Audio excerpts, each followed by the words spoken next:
say last month ye be a video bi ewo Aflao e owura bi wa ku onu ankasa na wo fase o ne tifie ne maami ekodi pa anadwo kakra e ho mpoano no aye omugigi dwomani wo mpona no nti ho e maamefo no odi ekutuo bi okototo kibabu bi anadwo business bi san night market no nti maami e deda ne ba kama eja no so okodi dwa no wo bae na ne ba no ohun no nhwehwem je se eye ono ane nua ono ne tifie na je se akwala na e bra no na wo fase gwatwitwa no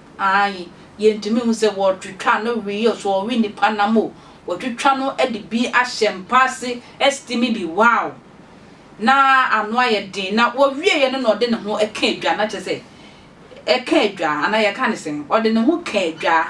yes we are running to save your dirty works anti wo dwane ye hwehwe no Aflao krom ho nyina ye hu na wakopi hu enne Ghana Post fo nim so wo ye omadwuma ye pa wo mo nsa so nim na wo hwe bra no se ne osika ka ne nsam na nipa kum no shas ya chepa na wo fase no onye the first person we di na ma yentimra baba de ko fe mo ja dai ma mo ko no te wa lo a e ko mo ji awon e ko mo ji enyo mo mi habo a free bo dada boa jo go ba la ko fe mo jo asan ko ba go kan ba ga pon na ni ko be ya yi po do anya mbe do le ha nya yi ko da nya ko bo do anya ngo le SBT do na mo ne nke jo avila o da ho nke jo avila o ma nke jo avila o na bo ma chup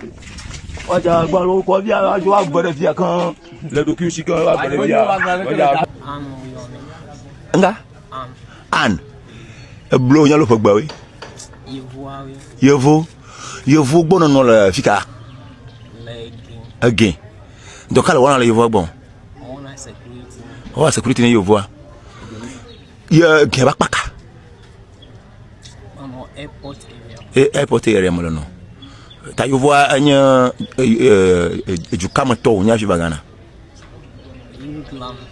England to nya ta ino security omne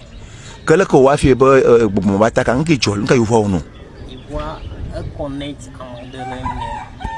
me so say ye hwe nyina na obi nso aplan se wudie obedi ni yire bi se wudie obedi ni kunu bi se wudie obedi ni ba bi sa wudie odi bi wedi ni wo fase bibia mesrew apostifo nsa so ma wo